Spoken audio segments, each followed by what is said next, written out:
yang kita lakukan di kelompok kita, terutama yakni kelompok 3. Nah, sebelum kita mulai tentang P5, kita harus mengetahui dulu apa sebenarnya P5. P5 itu adalah profil pelajar Pancasila. Intinya dalam P5 ini harus ada sebuah proyek. Jadi, proyek itu yang dilakukan oleh seorang pelajar. Yang melakukan seorang pelajar. Guru hanya sebagai fasilitator agar semua proyek itu berjalan dengan maksimal. P5 terkandung beberapa hal. Yang pertama, ketuhanan yang Maha Esa. Yang kedua, mandiri. Yang ketiga, berpikir kritis. Yang keempat, gotong royong. Dan yang kelima adalah siapa yang tahu?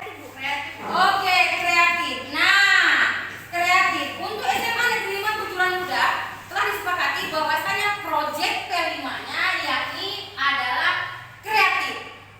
Kreatif itu ada dua unsurnya. Yang pertama adalah memahami makna dan maksud dari sebuah unsur kepemimpinan, yakni pemilihan ketua OSIS. Nah, yang kedua, kreatifnya adalah bergerak dalam bidang kewirausahaan. Kewirausahaan itu tujuannya adalah bagaimana seorang pelajar setelah tamat sekolah nanti dia mampu berdiri di kakinya sendiri untuk keberhasilannya dengan membuka peluang kerja yang mampu mereka hasilkan dari kemampuannya sendiri. Oke? Adakah saran dari kamu?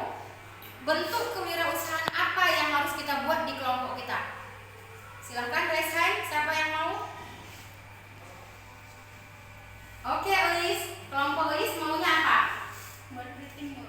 Buat printing. Boleh, buat printing. Kelompok lain ada? Silakan Kakak Cinta. Sablon baju, Bu. Oke, sablon baju. Boleh kamu silakan maju ke depan, Elis. Tulislah bahan, cara, dan modal seberapa banyak untuk membuat sebuah printing. Silakan.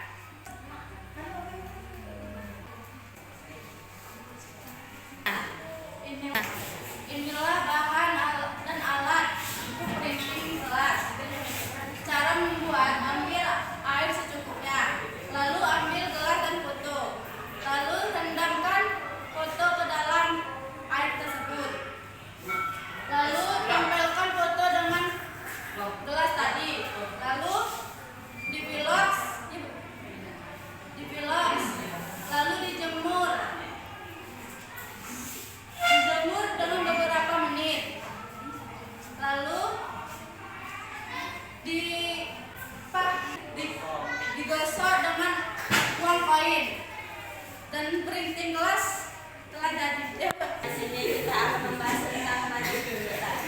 Bahan-bahannya itu mudah, cuma kain, pewarna, air panas, dan alatnya yaitu aqua gelas, karet, batu atau koin, dan garam. Batik jemputan. Batik jemputan ini sangat mudah, yaitu dia mempunyai bahan seperti kain, pewarna, air panas, dan alat-alatnya yaitu aqua gelas, karet, batu atau koin, dan garam. Kita bisa membeli kain dengan harga 20.000 dan pewarna pakaian dengan harga 15.000, dan kita bisa menggunakan dengan air panas secukupnya. Alatnya yaitu aqua gelas. Aqua gelasnya mana? Aqua gelas ini yang sudah bekas, yang bisa kita pakai dahulu. Habis itu karet, batu atau koin, dan garam secukupnya. Cara pembuatannya: pertama kita sediakan kain yang ingin dimotifkan, yang mana kain ini bisa dimotifkan dengan karet, batu atau koin. Setelah itu kita membuat pewarna, yang mana kita tuangkan pewarna ke dalam aqua gelas dan air panas serta dicampurkan garam secukupnya. Setelah pewarna sudah selesai, kita bisa mencampurkan pewarna tadi kepada kain yang kita motifkan tadi. Bisa kita celupkan atau kita teteskan sesuai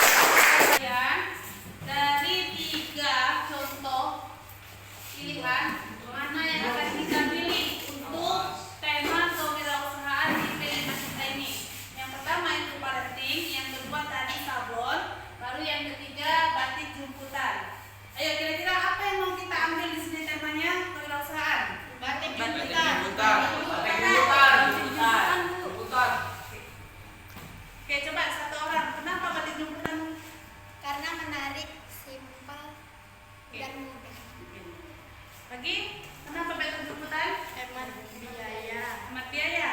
Terus? Bahan yang ada di sekitar kita itu ada di batik jemputan itu, Bu. Bahan di sekitarnya dapat dipergunakan ya untuk batik jemputan. Mudah batu, karet, seperti itu ya, buat bekas ya. Oke. Kemudian ada lagi? Ada lagi yang mengeluarkan pendapatnya kenapa batik jemputan. Kali ini di tema kewirausahaan kita ambil judul batik jemputan. Bagaimana, setuju? Setuju. Oke, baik. Nah, nilai apa yang kalian dapat terima atau pikirkan tentang batik jemputan yang kalian pilih? Apakah dia, tadi kalian si Ria mengatakan bahannya ada di lingkungan ya, mudah didapat. Kemudian kata Santi tadi bahwasanya simple, sederhana, gampang, ya kan? Nah, apakah dari sini yang kalian pikirkan tadi itu ada nilainya enggak? Apakah bisa memiliki nilai jual untuk kinestetik yang kita pasarkan ke luar? Bisa? Bisa.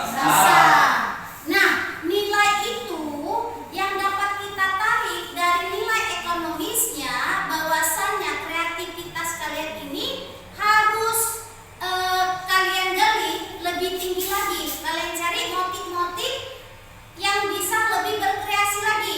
Nah, dari sini di awal kalian tingkat SMA menengah, maka itu akan bisa menjadi peluang usaha kalian. Apabila kalian tidak kuliah nanti, maka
Demikian hasil diskusi kita berkolaborasi dengan 3 fasilitator dan peserta didik yang hadir hari ini sangat luar biasa. Untuk pertemuan P5 kita minggu depan, jangan lupa membawa bahan, alat, dan kebutuhan lainnya yang diperlukan agar proyek P5 kita dapat berjalan dengan lancar. Demikian hari ini saya akhiri. Selamat pagi semuanya.